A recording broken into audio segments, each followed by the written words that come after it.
اعوذ باللہ من الشیطان الرجیم بسم اللہ الرحمن الرحیم نحمدہ ونصلی علی رسولہ الکریم۔ انتہائی قابل احترام سامعین و حاضرین، مجھ سے اچھے لوگوں، السلام علیکم ورحمۃ اللہ وبرکاتہ۔ دروشی پڑھ لیں۔ صلی اللہ علیہ محمد۔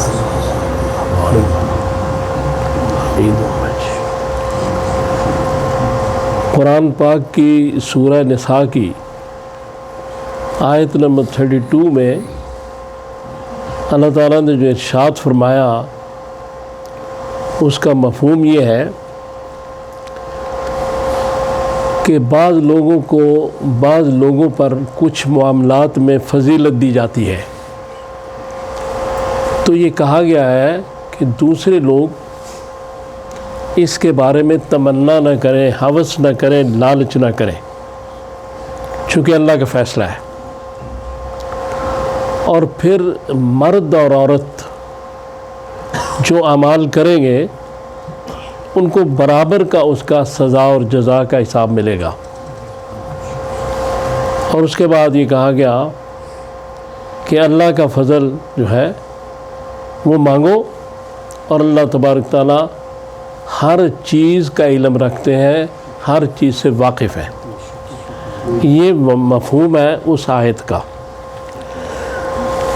اب اس میں گزارش یہ ہے کہ اس کی وجہ نزول یہ ہے کہ حضور کی بیوی ام سلمہ رضی اللہ تعالی عنہا نے ایک دفعہ حضور صلی اللہ علیہ وسلم سے کہا کہ ہمیں جہاد میں اجازت کیوں نہیں دی جاتی، جبکہ مرد جو ہے جہاد کرتے ہیں تو وہ بڑا ثواب کماتے ہیں۔ اور دوسری بات یہ ہے کہ عورتوں جو ہیں ان کا میراث میں آدھا حصہ ہے، تو یہاں بھی معاملات کہیں ایسے نہ ہو، یعنی کہیں عمل کے بارے میں بھی نہ آدھا ہو معاملہ۔ تو اس کے جواب میں یہ اللہ تعالیٰ نے آیت نازل فرمائی کہ جس کا مقصد یہ ہے کہ جس کو بھی اگر کسی کو مرد بنایا گیا، کسی کو عورت بنایا گیا، تو مرد عورت میں کچھ چیزیں مختلف ہوتی ہیں۔ فزیکلی عام طور پہ مرد کی طاقت عورت سے زیادہ ہوتی ہے، لہذا قرآن کی ایک آیت میں یہ بھی کہا گیا کہ ہم نے ان کو انچارج بنایا ہے، مردوں کو۔ قوام کے لفظ آئے ہیں، گھر کا جو انچارج ہوتا ہے مرد ہوتا ہے۔ اب اس میں چیز یہ ہے کہ اللہ تبارک تعالیٰ یہ بتا رہے ہیں، جب یہ آیت آئی اللہ نے حضور پہ نازل فرمائی تو مقصد یہ تھا کہ ان کو یہ سمجھا دیا جائے کہ جو اعمال آپ کریں گے، عورت ہو یا مرد، وہ تو پورا حصہ ملے گا، جزا اور سزا، اس میں کوئی کمی بیشی نہیں ہوگی۔ کہ میراث میں جو کمی بیشی ہے یہ اس کا اس سے کوئی تعلق نہیں ہے۔ اور میراث میں کمی بیشی کیوں ہے، اس کے بارے میں مفسرین نے کہا ہے، وہ یہ کہتے ہیں کہ چونکہ مرد جو ہوتا ہے خرچے تو سارے اس نے ہی کرنے ہوتے ہیں، بچوں کی تعلیم، یہ وہ سارا کچھ، تو جو حصہ اس کو وراثت میں ملتا ہے وہ زیادہ رکھا گیا۔ تو عورت نے چونکہ خرچ کوئی نہیں کرنا ہوتا زیادہ تر، عام طور پہ جنرلی، لہذا اس کا آدھا حصہ بھی اس سے زیادہ ہوتا ہے کہ مرد کا تو حصہ خرچ کرتے کرتے بعض دفعہ ختم بھی ہو جاتا ہے، لیکن عورت کا باقی رہتا ہے۔ تو اس وجہ سے عورت کا جو حصہ آدھا کیا گیا۔ یہ مفسرین نے اس کے بارے میں اس کی توجیہ یا اس کی تعویل کی ہے۔ اب سوال یہ ہے کہ یہ جو چیز ہے کہ جو کسی کو مال زیادہ اللہ نے دے دیا، کسی کو کم دے دیا، کسی کو اچھی شکل دی، کسی کو نہیں دی، کسی کو رنگ گورا دے دیا، کسی کو کالا، کسی کا قد لمبا ہو گیا، چھوٹا، ساری چیزیں یہ اللہ تبارک تعالیٰ کی حکمت ہے، اس میں پوشیدہ چیزیں ہیں، ان کو ہم سمجھ نہیں سکتے۔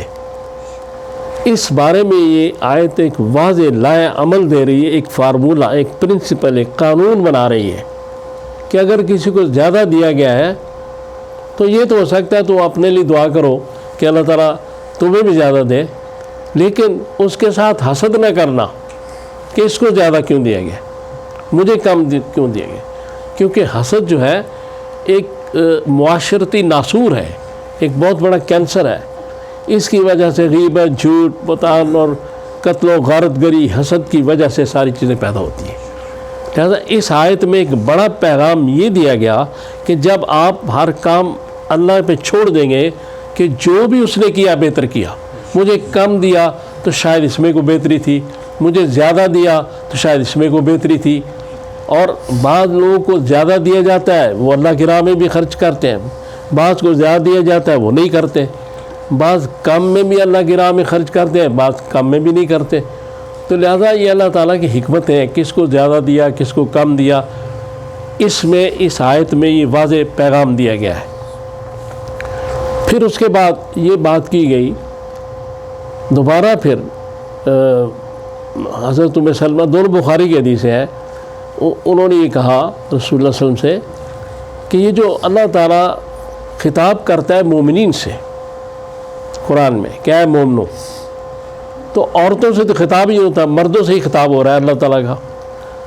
تو اس میں پھر سورہ احزاب کی آیت نمبر 35 جو ہے، اس میں اللہ تبارک تعالیٰ نے پھر مردوں کے ساتھ عورتوں کو بھی خطاب کیا، مسلمین مسلمات، مومنین مومنات، صادقین صادقات، یعنی سارا یہ بیان کر دیا کہ ایسی بات نہیں ہے کہ ہم عورتوں کو پیچھے رکھتے ہیں یا مردوں کو آگے رکھتے ہیں، ان کا بھی ساتھ پھر ذکر آیا، صابرین صابرات، سارا وہ آیت نمبر 35 میں۔ تو فضیلت کا جو معاملہ ہوتا ہے یہ اللہ تعالیٰ کا اپنا ایک نظام ہے، اور اس میں سورہ بقرہ کی آیت نمبر 253 میں یہ بات کی گئی کہ بعض رسولوں کو بعض رسولوں پر فضیلت دی گئی، جس طرح محمد رسول اللہ صلی اللہ علیہ وسلم افضل الرسل ہے، تمام رسولوں سے افضل ہے، امام الانبیاء ہے۔ تو یہ بھی اللہ تعالیٰ کی اپنی ایک حکمت اور معاملات ہے۔ اس بارے میں بھی اللہ تعالیٰ نے واضح کر دیا کہ ان چیزوں کو تم نہیں سمجھ سکتے، تم جس بات کو سمجھ سکتے ہو وہ کرو۔ اور اسی حصے میں جو 32 سورہ نساء کی آیت ایک بات کی گئی کہ تم نے جو عمل کسی مرد نے کیا یا عورت نے کیا اس کا حساب اسی طرح ہوگا برابر، یعنی تمہارے اختیار میں عمل دیا گیا ہے، تمہارے اختیار میں یہ نہیں کہ تم سید کے گھر پیدا ہو جاؤ یا غیر سید کے گھر پیدا ہو جاؤ یا کسی امیر کے گھر پیدا ہو جاؤ یا غریب کے گھر پیدا ہو جاؤ یا مسلمان کے گھر پیدا ہو، یہ تمہارے اختیار میں نہیں۔ اس لیے اس معاملے میں ایسی تمنائیں مت کرو، جو تمہارے اختیار میں ہے وہ تمہارا عمل ہے۔ مثلا اگر سید ایک عمل نہیں کرتا، سید ہو کے رسول اللہ صلی اللہ علیہ وسلم سے اس کا تعلق بھی ہے، اور ایک غیر سید عمل بہت زیادہ کرتا ہے، تو غیر سید کو لامعنی زیادہ انعام ملے گا۔ لہذا معاملات تو سارے عمل پر آئیں گے، تو ان چیزوں میں کیوں پڑھتے ہو کہ یہ فلاں ہے تو میں فلاں ہوں تو وہ فلاں ہے، اور دوسرے کو جو افضل ذات سے تعلق رکھتے ہیں وہ دوسروں کو کیوں حقیر سمجھے؟ ہو سکتا ہے وہ جو دوسری ذات والا ہے اس سے زیادہ اچھے اعمال کرتا ہوں۔ لہذا اس لیے یہ جو چیزیں ان کو سمجھنا ضروری ہے کہ یہ جو تمہارے اختیار میں نہیں، تمہارے اختیار میں یہ نہیں کہ مال کتنا ملے گا، یہ اللہ کے اختیار میں ہے۔ تمہارے اختیار میں نہیں کہ تمہیں کتنی جائیداد ملے گی، کیا زمین میں ملے گا، یہ اللہ کے اختیار میں ہے۔ جو تمہارے اختیار میں ہے وہ عمل ہے، عمل بہتر کرو، بہتر سے بہتر عمل کرو۔ جو تمہارے اختیار میں وہ تو بات کرتے نہیں تم، اور جو اللہ کے اختیار میں اس میں باتیں کر رہے ہو۔ تو اس لیے جو اللہ کے اختیار میں ہے، جو مقرر کر دیا گیا، جو اللہ نے فیصلے کر دیے گئے، وہ اللہ کی ذات ہے، مالک ہے، خالق کائنات ہے۔ ایک مسلمان کی حیثیت سے ہمارا ایمان ہے، لیکن جو تمہارے بس میں ہے وہ تو کرو۔ تمہارے بس میں یہ ہے کہ بلال رضی اللہ تعالیٰ عنہ رسول اللہ صلی اللہ علیہ وسلم کے یعنی کوئی رشتہ دار نہیں تھے۔ ابو لہب رسول اللہ صلی اللہ علیہ وسلم کا چچا تھا، تو اب حضور کا چچا ہونا ایک بہت بڑی نسبت ہے، اور ایک بلال غلام ہونا ایک اور چیز ہے۔ لیکن اعمال جب دیکھے جائیں گے تو بلال رضی اللہ تعالیٰ عنہ ایک بڑی وہ جو پارسائی کی اور جو ایمان کی اس چوٹی پر کھڑے ہوں گے، اور ابو لہب کہیں بھی نظر نہیں آئے گا۔ اس لیے یہ بات کی کہ اعمال تو تمہارے پاس ہے نا، فلاں جگہ پیدا ہو گئے، فلاں کے گھر پیدا ہو گئے، کوئی قریشی، کوئی سید، کوئی ہاشمی، کوئی عباسی، لیکن اصل دار و مدار تمہارا کریکٹر اور عمل پر ہے۔ یہ تو تم کر سکتے ہو، تم اسے آگے بڑھ سکتے ہو۔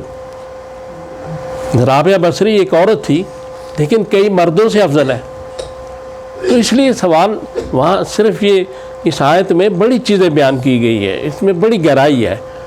تو اس میں یہ کہا گیا ہے کہ آپ اس پہ اگر کوئی رسول صلی اللہ علیہ وسلم کی اولاد سے تعلق رکھتا ہے، یہ بہت بڑا شرف ہے، اس میں کوئی ایسی بات نہیں، لیکن اس شرف کو مینٹین کرنا، اس کو برقرار رکھنا، اس کو اپنے اعمال سے ثابت کر دینا کہ میرا واقعی اس خاندان سے تعلق ہے۔